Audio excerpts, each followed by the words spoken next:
అంత బ్యూటిఫుల్గా బయట ఉండరు. సో రోషన్ కొన్న అందం లోపల నుంచి వచ్చిన అందం మొదటిగా. And I wish Roshan you going to have, నాకు మగధీర సెకండ్ సినిమా ఎంత పెద్ద హిట్ అయిందో నీకు ఛాంపియన్ అంత పెద్ద హిట్ అవ్వాలని మనస్ఫూర్తిని నేను కోరుకుంటున్నాను.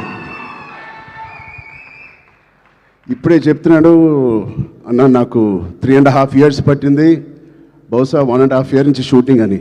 3.5 years వెయిట్ చేశానో ఏదో అన్నాడు. నేను అన్నాను 2 years దాంట్లో ప్రీ ప్రొడక్షన్ చేశావు నువ్వు, నీకు తెలియకుండా. ఈ సినిమాకి అంత మెచ్యూరిటీ కావాలి, యాక్టింగ్ చేయాలన్నా పర్ఫామ్ చేయాలన్నా ఈ పాత్రలో అతికిపోవాలన్నా you need that maturity. So ఆ 2 years it was a beautiful pre production. He was mentally training himself ఈ పాత్రలో కనిపించడానికి.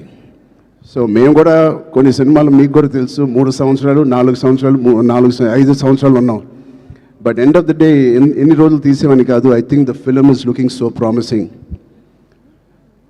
And coming to the point, మా ప్రొడ్యూసర్స్, ఇంత block buster father and producers ఉన్నప్పటికీ అశ్విన్ దత్ గారికి it is not very shocking to have the same blood running in Swapna and Priyanka. నాకేం ఆశ్చర్యంగా లేదు. వాళ్ళిద్దరు కూడా ఇంత ప్యాషనెట్గా ఇంత హార్డ్ వర్కింగ్తో అదే బ్లడ్ నుంచి అదే ఫ్యామిలీ నుంచి వచ్చినందుకు మాకు ఇలాగే పనిచేస్తారు అనడంలో మాకేమి పెద్ద ఆశ్చర్యంగా లేదు. Every team, every director, every actor is really lucky when you have such dedicated producers. And వాళ్ళు చేసిన చిన్న సినిమాలు కానీ ఒక మంచి డైరెక్టర్స్ని ఇంట్రడ్యూస్ చేశారు, యాక్టర్స్ని ఇంట్రడ్యూస్ చేశారు. ఆఖరికి నాగ్ అశ్విన్ గారితో ఒక ఇండియాస్ బిగ్గెస్ట్ బ్లాక్ బస్టర్ కూడా ఇచ్చారు. I wish you carry your dad's legacy so beautifully and so passionately. బహుశా నాకు కూడా స్వప్న అండ్ ప్రియాంక అవకాశం ఉంటే వాళ్ళ బ్యానర్లో మళ్ళీ చేద్దాం అనుకుంటున్నాను. అంటే నా స్వార్థం ఏంటంటే ఇంత ప్యాషనెట్ పీపుల్తో పనిచేస్తే నా పని సరదాగా హాయిగా షూటింగ్ వెళ్ళి వచ్చేయచ్చు, మనకేం శ్రమ ఉండదు. But I wish you all the best. దాంతో మన డైరెక్టర్ ప్రదీప్ గారికి, I believe you won national award with your short film.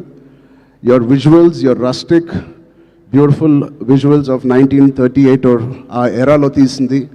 It is looking like a classic. నాకు ఒక చిన్న లగాన్ సినిమా విత్ యాక్షన్ ఓరియంటెడ్గా కనిపిస్తుంది నాకు. అది cricket and this is football. But I can see the work that you have put in. I can see the intensity you brought out of every actor. Roshan ఇంత mature యాక్టర్గా, అంటే నాకు ఒక 2-3 clips మీరు రిలీజ్ చేసిన టీజర్లో Roshan attracted me a lot. ఆ door frame పక్కన నుంచుని ఆనుకుని ఒక బ్యూటిఫుల్